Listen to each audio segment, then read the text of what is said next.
안녕하세요. 이번 강의는 해방은 북한 경제에 어떤 결과를 불러왔을까에 대해 살펴보는 시간입니다. 1945년 8월 15일 해방은 일본 제국주의의 식민 지배로부터 우리 민족이 벗어나게 된 날이자 역사학적으로는 한국 현대사의 시작점이 되는 날입니다. 해방은 정치적으로 커다란 격변이었을 뿐만 아니라 경제적으로도 한반도를 강타한 대충격이었습니다. 해방과 동시에 오랜 기간 제국과 식민지로 묶였던 경제구조가 단절이 되고, 또한 한반도 38선 분단으로 인해서 조선 자체의 경제구조도 하루아침에 마비가 됩니다. 게다가 조선의 산업시설을 장악하고 있던 일본인 자본가들과 기술자들은 대다수의 공장, 광산 등의 주요 시설을 파괴하거나 방화 또는 침수시키는 등의 경제적인 사보타주를 가함으로써 해방 직후 남북한을 막론하고 한반도의 경제는 사실상 마비 상태에 놓이게 되었습니다. 해방이 되자 전국 각지에서는 조선인들의 자발적인 자치 조직인 인민위원회와 같은 것들이 조직되고, 또한 기업이나 공장에는 노동자들 자신에 의한 공장 접수와 운영, 즉 노동자 자주 관리가 이루어지게 됩니다. 그렇지만 북한 지역에서 일본인들이 자체적인 방어력을 유지하고 있던 커다란 공장이나 기업들에 대한 접수는 소련군이 진주한 이후 소련군에 의해서 이루어지게 되었고요. 대개는 일본인들이 도망쳤던 중소기업 등에서 노동자들에 의한 접수와 관리가 시행되게 됩니다. 그런 가운데 북한 경제를 마비시켰던 중요한 요인이면서 동시에 마비에 의한 결과라고도 할 수 있는 것은 노동자 부족 현상이었습니다. 북한 산업 분야에서 노동자가 부족한 것은 해방 직후부터 그 이후로 오랜 기간에 걸쳐서 항상 큰 문제였습니다. 우선 이 시기에는 일제강점기에 조선 북부의 공업지대에서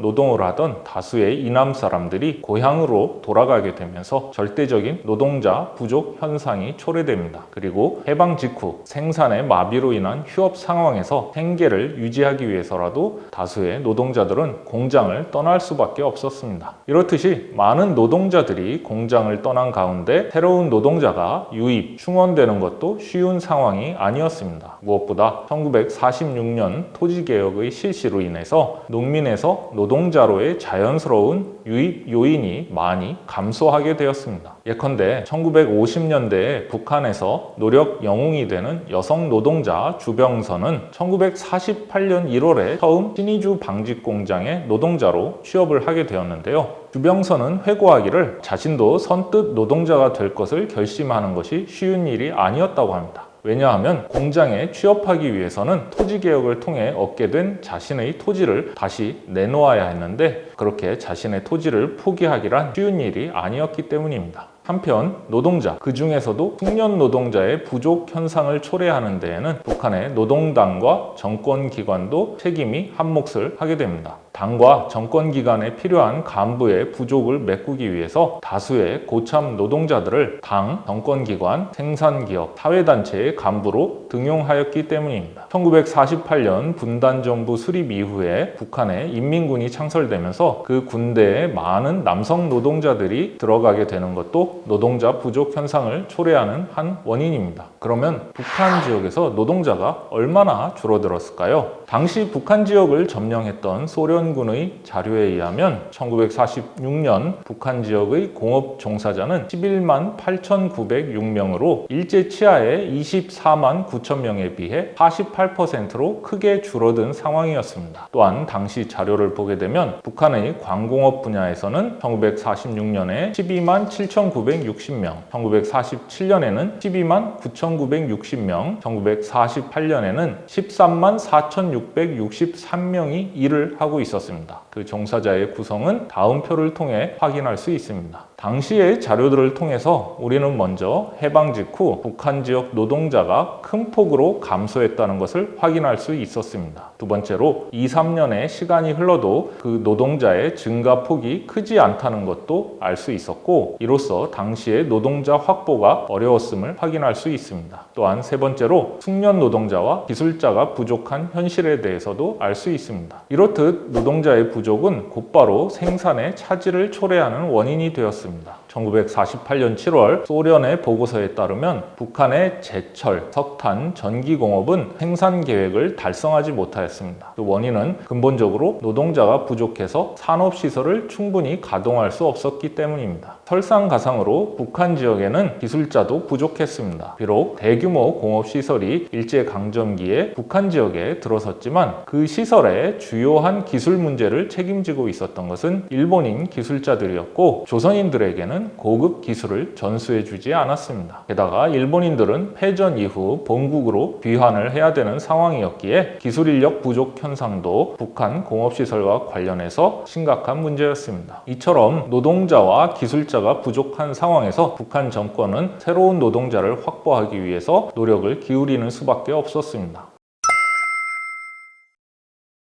해방 직후에는 주로 빈농, 즉 가난한 농민들 속에서 산업 노동자를 충원하려고 하였습니다. 하지만 1946년 토지개혁을 실시하여 농촌으로부터 도시로의 자연 인농이 거의 사라지게 되자 토지개혁으로 인해 경제적인 기반을 상실하게 된 중농이나 부농, 상인, 그리고 지주 자본가 출신, 떠돌아다니는 건달, 인민학교나 중학교를 중퇴한 사람들, 산에 살고 있는 농민이나 화전민, 도시에서 딱히 직업을 갖고 있지 않은 사람들, 그 밖에 여성과 같이 다양한 계층에서 새로운 노동자를 확보하려는 조치를 취하게 됩니다. 1947년 3월 4일에는 인민위원회 결정 제1호로 노동소개소의 설치에 관한 결정서를 발표해서 평양, 신의주, 진남포, 해주, 원산, 함흥, 청진, 성진 등 9개 도시에 노동소개소를 설치하게끔 합니다. 신규 노동자 확보도 심각한 문제였지만 이보다 더 심각한 것은 일정 수준 이상의 기능을 갖춘 노동자, 즉 숙련 노동자의 확보가 절대적으로 부족하다는 것이었습니다. 이 부족 현상을 극복하는 문제도 매우 중요했습니다. 당시 소련 문서에 따르면 북한 산업의 생산이 차질을 빚는 중요한 이유 중에 하나가 바로 기술 간부가 부족하였기 때문입니다. 소련군의 기록에 의하면 기업소에서 기술직을 맡고 있는 조선인 간부들의 기능 정도는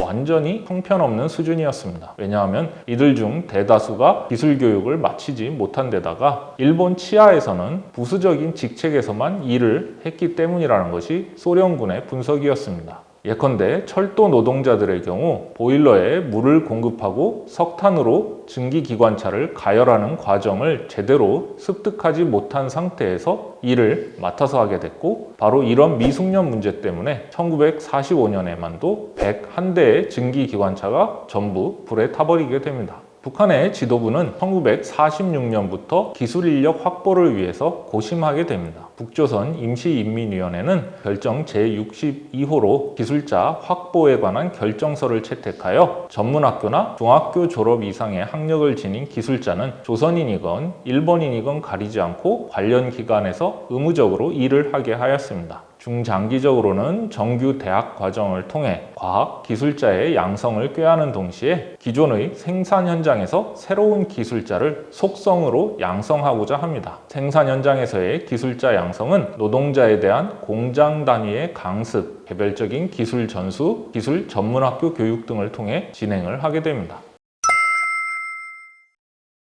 이처럼 북한에서 공업 생산이 마비되고 노동자와 기술자가 부족하여 경제적으로 매우 어려운 가운데 해방 직후부터 1950년대에 이르기까지 북한 경제 건설에 큰 힘이 된 것은 소련의 경제적인 지원이었습니다. 우선 북한에 주둔한 소련군은 마비된 북한의 생산을 복구하고 조업을 재개하는 것을 지원하였습니다. 당시 직장 재건을 하는 데 있어 큰 문제는 기술 간부와 청년 노동자의 부족, 그리고 일본인들에 의해서 파기되어서 없어진 기술 관련 서류, 또한 예비 부품과 보조, 주요 자재의 부족 현상이었습니다. 이런 상황에서 소련 주둔군은 우선 자체적으로 보유한 전문가와 기술자를 동원해서 조업 재개에 주력합니다. 소련군 대좌 코르클렌코가 소련 주둔군 총사령관의 직속 산업 고문에 임명되고 휘하에 177명의 소련인 전문가들이 북한 지역 공장의 복구 및 가동을 위한 사업을 전개합니다.